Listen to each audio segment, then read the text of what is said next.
Hello and welcome to Magic the Gathering for Advanced Players. I'm Matt Sperling. This is the channel where we do a deeper dive than just talking about what happened. We talk about what could have happened. We talk about why we're making a play we're making or someone else's. Today I'm looking at some of my own videos on replay. And I played this Black-Red Reanimator in a Legacy Challenge. Pretty stock main deck, so I got a second buy, used that in the sideboard. My tech, not super techy, but my tech, Return to Nature, which I thought was going to be good against sideboard cards, and itself a sideboard card against other graveyard decks, and a Veil of Summer, which I get to play by virtue of the fact that I've got another Bayou, not necessarily that much stronger than Pyroblast, but possibly a little stronger, good against Storm, where Pyroblast is not really stellar, so I do expect to play against Storm. Long story short, this is the deck I play. What's interesting, I think, is we're going to go through some of the gameplay, and I want to do a deep dive into 3 of the games I played, and see, why I was doing what I was doing, where maybe I could have done a little bit better. Let's dive in. So, I'm playing on Moto Replay, but I've recorded it to allow me to pause, rewind, play a different pace. I've actually slowed down the video because Moto Replay kind of breezes you right through. So that's a tool to think about. If you're watching Moto Replays, maybe record them. Or watch them once. If it's an interesting game, then go and record it. That's actually what I did. So first of all, I'm on the draw. I have a hand that, this is game 1 of a match. I've got a hand that doesn't have a way to put the Gristlebrand in the graveyard, but by virtue of the fact that I'm on the draw, I like keeping these hands and just using my discard step as a way to get the Gristlebrand in the graveyard. That's game 1s, that's usually fast enough. Now, it's not guaranteed to be fast enough, but look, your mulligan's not guaranteed to be fast enough either. We've got redundancy. So now I draw Cabal Therapy, and I do have the option here of playing, I could just turn 1 Gristlebrand. I mean, if you look at the hand, Cabal Therapy myself, name Gristlebrand, reanimate it, I'm off to the races, right? Well, there's just, it's actually against a Flooded Strand, against a blue deck, a counterspell on the Cabal Therapy is pretty disastrous. A Daze, if I don't play the Lotus Petal first, let's say I want to keep some potentially discard, it just gets kind of hairy. Cabal Therapy on the second turn on my opponent to try to get around Force of Will, Daze, whatever, actually more powerful. So even though I drew away to get Gristlebrand in the graveyard and I have turn 1 Gristlebrand, I'm passing on it to get Gristlebrand in the graveyard via discard step. And against Flooded Strand, there's really no race most of the time. If you can get the Gristlebrand out, that ought to be enough. Okay, so opponent, Brainstorm turn 1, fairly likely to have a second Brainstorm or be Mana Light. I mean, we can pause it there. I mean, you do want to think, okay, what makes an opponent likely to turn 1 Brainstorm? They realize they're against a combo deck, maybe when I went to clean up with 8 cards, and they need to find counters, or I think it's oftentimes it's a redundant Brainstorm. Oftentimes, the first Brainstorm is a lot easier to let go of when you have a second, but just something to think about. We have Cabal Therapy, so we do need to be making deductions about what's in our opponent's hand, I guess inductions. With Cabal Therapy, we may have a chance to name a Brainstorm. We may understand whether an opponent's playing Daze, Force of Will, like which of the cards are they likely to have, True Name Nemesis. I mean, who knows? Now, in this game, it's probably not going to come down to one of those, do I name True Name Nemesis or not, but it's just important when you have Cabal Therapy, you're thinking about stuff like that. So now on my second turn, my second chance to play a land drop, it's actually my third turn because of the Gristlebrand turn, which is fine. Well, let's see. I lost track of where we were. This is the second turn. I'm getting a Lotus Petal, so I've got 2 mana, but I don't have my second land drop. So now it's Cabal Therapy. And the interesting spot here is, now, an opponent here clearly could have Daze, could have Force of Will. That's the ways that this deck has to interact. When I Cabal Therapy, which one do I want to name? If I name Daze, then I can force, and he has Force of Will. If he or she has Force of Will, Reanimate is going to force the Force of Will. It's kind of a Hymn to Turok for 1, and I don't mind because I have backups coming. If I see Daze, I can either force the Daze or play around the Daze. If I name Daze, that forces the Force of Will. If I name Force of Will, that I could try to force Daze or play around Daze. It's not obvious here which is better, so let's think about it. Well, I think if the opponent is guaranteed to have exactly one copy, it's probably better to name days, and then you can, force the opponent to force will. Maybe they get rid of that second brainstorm they might have, or they get rid of the True Nemesis, or they get rid of whatever, the Ponder. That's helpful. On the other hand, if we force them to days, they pick up a land drop. It's probably easier for them. However, what happens if they have 2 copies of Force of Will or 2 copies of days? And that's really the reason why I named Force of Will here, because if they have 5 cards in hand, they've used Brainstorm to sculpt to some extent. If they've got 2 Force of Wills, nabbing them both is so valuable, and 2 days is just not that powerful. We've got an ability to play around it kind of baked in with this Reanimate and Lotus Petal on the next turn. We've got, whereas Force of Will, if we name days, we could end up in a spot where we can only cast, we can cast 2 things next turn or 1 this turn, 1 next turn, but if they both get forced, now the Arcanist could be getting up. It's, we're going to be in good shape either way, but I like naming Force of Will just in case they have 2. Okay, so we name Force of Will, and they do have a days, and a Brainstorm, and a Goyf, and a TNN. So now the question is, do we force days or just wait a turn and play around it? I like making them days. I think that by making them pick up the land, it makes them a little bit more awkward. It makes it so, you gotta think about how am I gonna lose this game. Obviously, I'm fairly likely to get a Gristlebrand into play, but on the chance that the opponent's gonna get a free Brainstorm, on the chance that it takes me a couple turns to get the Gristlebrand into play, I actually like the fact that my opponent has had to pick up a land and isn't necessarily able to deploy additional threats, True Nemesis, Tarmogoyf, that can actually make it kind of dicey. If I'm just placing that on 1/3, I can kind of take my time. So, and on the other hand, the other argument for not doing it is that, look, I save Reanimate Lotus Petal. I can kind of make days irrelevant by just saying go, and next turn reanimating twice, and just, with play around days, and who cares, they put a True Name out. Well, I think it's a little bit dicey because also, let's say True Nemesis comes down, Dreadhorde Arcanist represents a bolt becoming 6 damage, so that's 9 plus 8 from my Gristlebrand. I actually could die, so I chose to play into days to try to keep my opponent, so just as a tempo play, make the opponent pick up the land. Even though I think the more obvious play is probably just play around the days, I actually just wanted to deny my opponent the tempo and then work through their counter magic and actually try to make them counter reanimate. If not, animate dead resolves will be at such a high life total, it'll probably be game. That's the way I chose to play it, but it's not like a no-brainer or necessarily right, but that's what I chose to do here.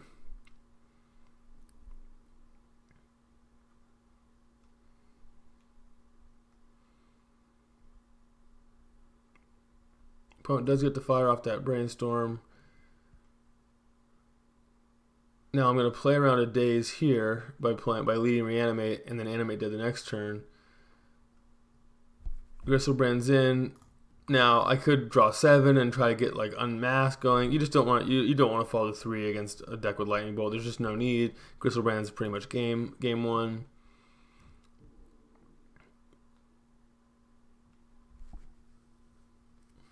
I think we could even go to regular speed here.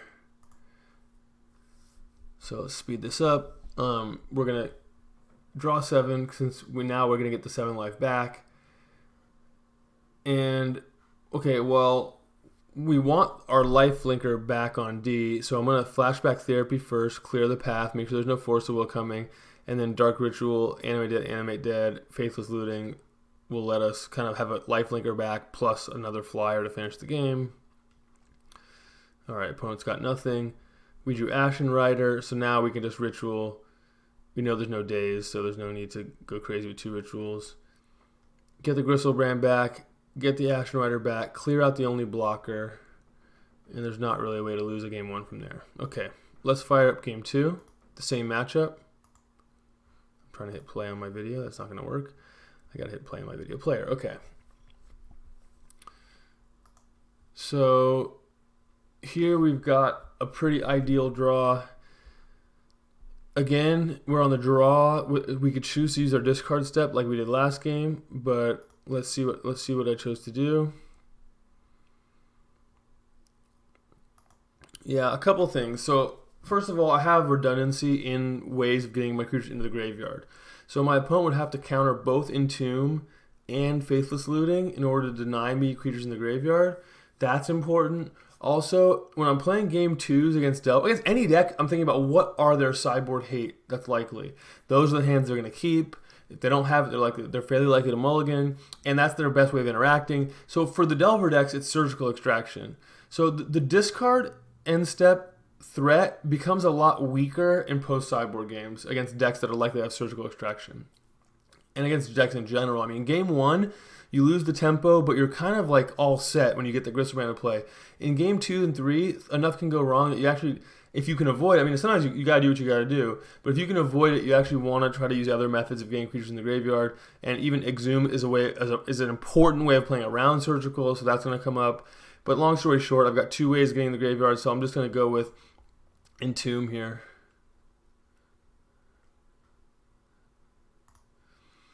Should I have upkeeped the Entomb? I guess let's talk about that. In the opponent's upkeep, should I be entombing here?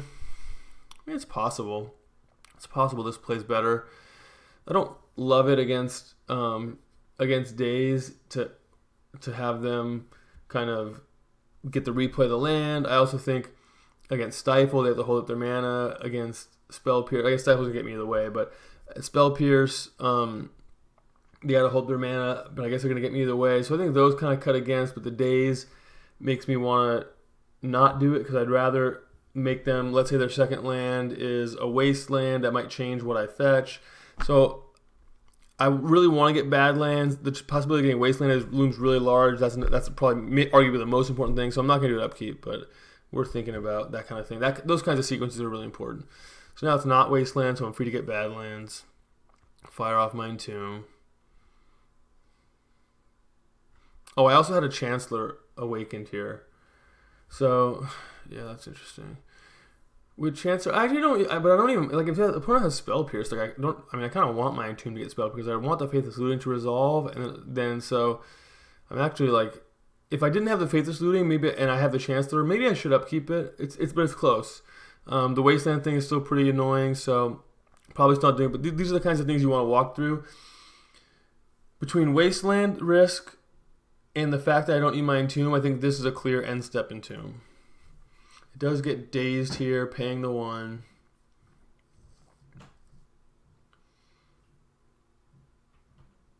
I didn't really have to play the Swamp first because the opponent doesn't have an island for days. So that's actually an inaccuracy in my line.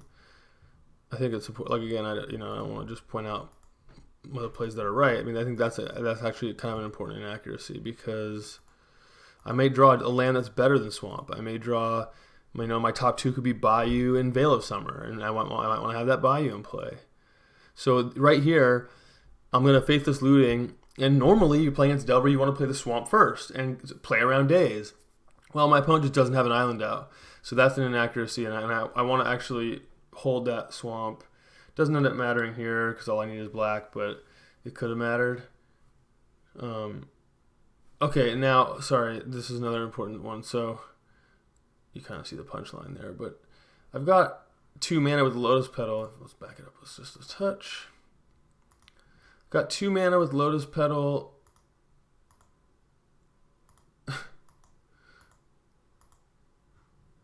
Swamp. I can reanimate twice, play around Counterspell, or I can Exhume and play around Surgical Extraction. Again, post sideboard, Force of Will is not really going to beat me this game. Force of Will, your Exhume, or, okay, go. They untap. The next turn, you've got Reanimates. You're playing around Daze. The opponent's going to have 3 counterspells to stop you with counterspells. However, if I start reanimating, Surgical gets kind of annoying. I reanimate Surgical. Now I got to wait a turn. Exhume. The worst one, maybe the Exhume gets countered. Now I'm kind of in rough shape. I feel like it's better here to actually force the opponent to have specifically Force of Will. Remember, no island, so Daze is not happening. So shields are down from a Daze perspective. They have Force of Will, great, but if Surgical is the card that made them keep, then it's not going to stop Exhume. So I chose to Exhume here. After I do Exhume, it is surgical. The opponent targets the Chancellor. Now, the opponent forgot to remove the Chancellor from the graveyard. I mean, that's like an important execution note. It's not really strategic, but you got to click on a Moto. You got to click on the card in the graveyard, get it out. In real life, you got to go grab it from the graveyard. Just make sure you've got 4 of them exiled if they play 4. Don't leave it in the graveyard. Now, whether they do it or not, I was still going to be able to get Elesh Norn. That's why I used Exhume.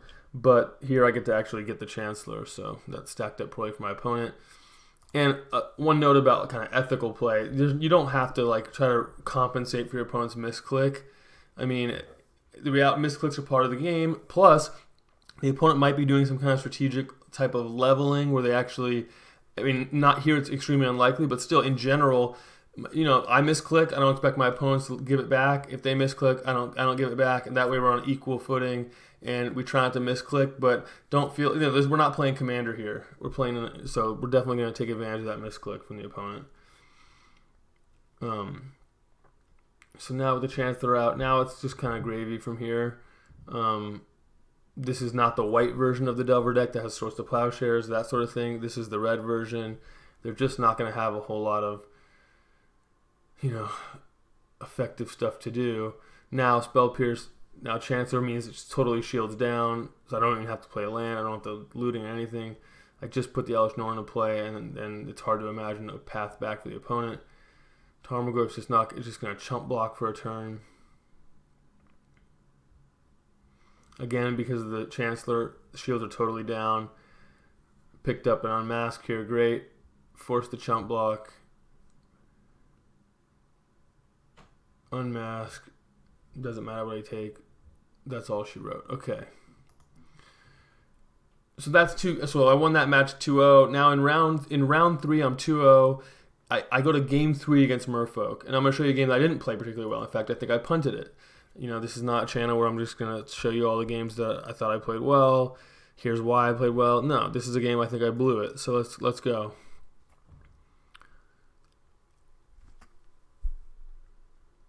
All right, well, let's go. Let's talk about the keeps and the mulls. Hand 1. I have on the play. I have Unmask myself, take Elesh Norn, and have 1 Exhume. It's just not going to be good against a deck that has counter. I mean, not often. They have counters. Opponent has counter spells, Gilded Drakes, Echoing Truths.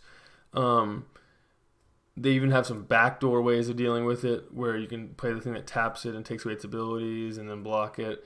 I mean, whatever. That one's not really relevant. But Gilded Drake and Echoing Truth and counter spells, and even in days and stuff, makes this very dicey. And there's no acceleration. I can't use my Unmask on them unless I happen to draw, you know, something relevant. It's just, I think I can do better with a London mull to 6. Maybe an in Paris mulligan. Maybe this is a keep. I'm not sure, but I think with a combo deck with London mull, you want to be aggressive. Oops. So then this next one is even worse. Now I'm going to have to draw and resolve a way to get a creature in the graveyard, and then resolve the reanimate. Notice that I sideboarded Iona. This becomes important because I forget that in about 30 seconds from now. Okay, this one, Entomb, Reanimate, React. Okay, this one's obvious. This is just a great hand. Okay, so I unmask my opponent turn 1. My plan obviously is to go land, Entomb, next turn Reanimate. And my opponent has Echoing Truth and Gilded Drake. And so what I was thinking at the time was, okay, well, I'll get Gristlebrand, I'll get the cards in before I get Echoing Truth, who cares? So I took the Gilded Drake. Well, what's the problem? The problem is that I have Iona in my deck. So I actually am supposed to just take the Aether Vial, Entomb Iona, get Iona, and then the opponent can Gilded Drake and Echoing Truth in their hand all day long. Iona will not let them cast those. The opponent will have to draw literally Aether Vial or, you know, Force of Will to stay competitive. And if they don't, then Iona's going to lock them out. So I failed to realize that, and I took Gilded Drake. So now the opponent has Echoing Truth, Aether Vial in hand, and although I might put Gristlebrand out, things might, you know, it's not as nice as Iona. Here I Entomb. Now at this point, knowing what I know, I could still get Iona. I think I must have still forgotten or still on the Gristlebrand plan. So again, my plan here, I think I blew this. So I got Gristlebrand. Opponent's going to play their Aether Vial, sure.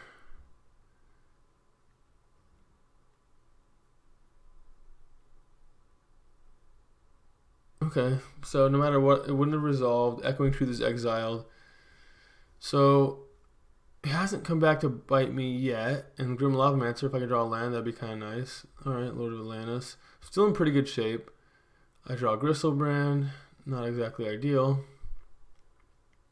Opponent's now on 2 cards, one of which is Cavern of Souls. In pretty good shape. I draw Reanimate. I'm in really good shape. I play Grim Lavamancer.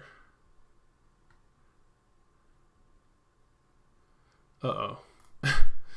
So now it got Echoing Truth, and I wasn't able to find a way to get another creature on the board other than Grim Lavamancer, so I'm going to have to chump Grim Lavamancer if I can. But notice that if it was Iona and this Aether Vial was in the bin, the game would just be over. I would have Iona out against Lord of Atlantis, and despite being at 1 or 2 life, I'd have the Grim Lavamancer in play, ready to really take over. And there's nothing my opponent could really do. Aether Vial, a new freshly drawn Aether Vial wouldn't be fast enough. And Grim Lavamancer would even protect me from whatever the Aether Vial could really do.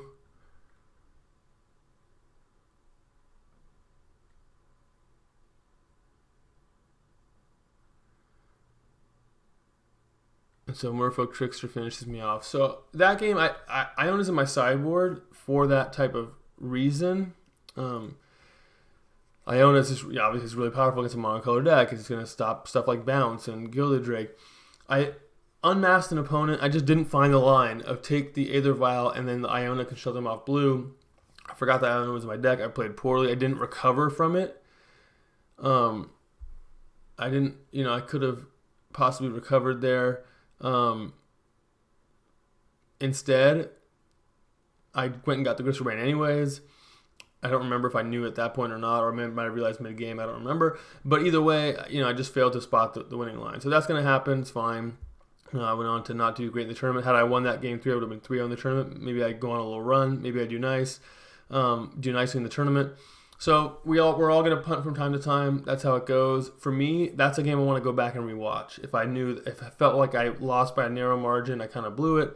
I'm going to go ahead and dive into my replays there and say, okay, let's take another look at this. And then maybe that's the point at which I realize, oh yeah, I could have got Iona. Or maybe I'm watching this other game, I realize, oh yeah, if I had sequenced things a little bit better, I wouldn't have lost to that surgical or whatever. So that's important studying. You don't want to just lose that game and get knocked out of that Legacy Challenge and be like, well, nothing I could have done, or that sucks, or I'm the worst. I shouldn't even play in these things. Let me go drink a beer. I mean, you don't want to have that approach. You want to try to study, improve. So that's what this series is about. Try to learn from my mistakes. Try to, walk through these game sequences slowly after the fact and figure out what you could have done differently. So thanks for watching. If you like the videos, please subscribe to the channel. Hit that notification button. That way when I post a new one, you'll get an update. Been doing some legacy content. I'll continue to do that. Gonna try to throw some limited content out there as well. Just again, advanced magic for advanced players, thinking about the game in a complex way. Thanks for watching.